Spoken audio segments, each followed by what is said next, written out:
नमस्कार माझ्या मित्रमैत्रिणींनो.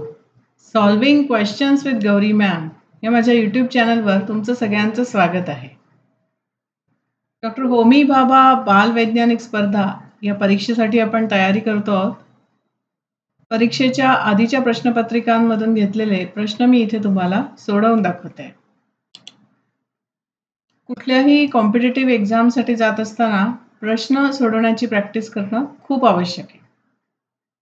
या प्रॅक्टिससाठी तुम्हाला जर चॅप्टर वाईज क्वेश्चन बँक हवी असेल, इंग्लिश आणि मराठी मीडियम दोन्हीमध्येही अवेलेबल आहे, ज्यामध्ये 300 पेक्षा जास्त क्वेश्चन्स तुम्हाला मिळतील अलॉंग विथ आन्सर की, आणि 4 मेगा टेस्ट पण याच्यामध्ये इन्क्लुडेड आहे. याच्यासाठी जस्ट इथे व्हॉट्सअप नंबर दिलेला आहे, तिथे तुम्ही मला संपर्क करायचा. याची फी ऑनलाईन पेमेंट मोडनीच पे करायची आहे आणि मी ही क्वेश्चन बँक तुम्हाला प्रोव्हाइड करू शकते. चॅनलही बघत राहा आणि ही क्वेश्चन बँक घ्या, ज्याच्यामुळे या परीक्षेसाठी तुमची तयारी पूर्णपणे होईल. आज आपण 2024च्या प्रश्नपत्रिकेमधून घेतलेला प्रश्न सोडवतोय. प्रश्न आहे, बर्फासारख्या थंड पाण्यात साखर विरघळणे कठीण जाते कारण. साखर बर्फासारख्या थंड पाण्यात अविद्राव्य आहे. तापमान जसे जसे कमी होते तस तशी विद्राव्यता कमी होते. तापमान जसजसे कमी होते तस तशी विद्राव्यता वाढते. साखर थंड पाण्यापेक्षा जड असते, त्यामुळे ती विरघळत नाही.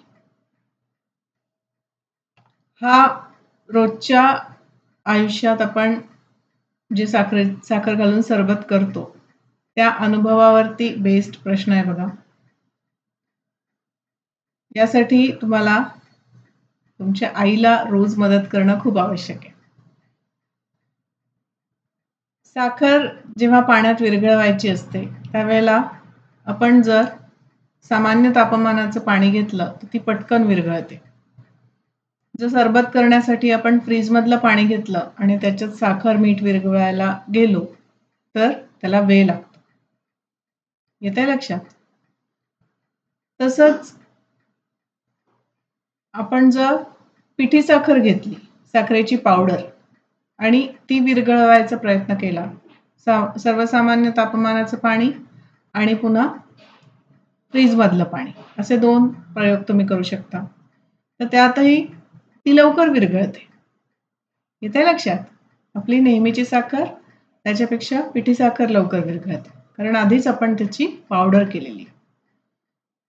तसे वेगवेगळे प्रयोग जर आपण करून बघितले तर आपल्याला कसं लक्षात येतं की तापमान जसं कमी होतं तसं साखरेची विद्राव्यता कमी होते, त्याचं विरघळण्याचं प्रमाण कमी होतं, त्यामुळे त्याला वेळ लागतो.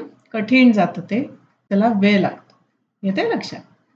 त्यामुळे इथे उत्तर पर्याय बी होईल. तापमान जसजसे कमी होते तस तशी विद्राव्यता कमी होते. ठीक आहे? अविद्राव्य नाही आहे साखर. बर्फासारख्या थंड पाण्यात पण विद्राव्यच आहे, पण त्याला वेळ लागतो, कठीण जातं, अवघड जातं. ठीक आहे? चला तर मग आजचा व्हिडिओ इकडेच संपवते आहे. असेच अजूनही सोडवून दाखवलेले MCQs घेऊन येणार आहे. चॅनलला बघत राहा. तुमच्या मित्रमैत्रिणींसोबत नक्की शेअर करा. लाईक, शेअर आणि सबस्क्राईब करा चॅनलला. भेटत राहूया. टाटा.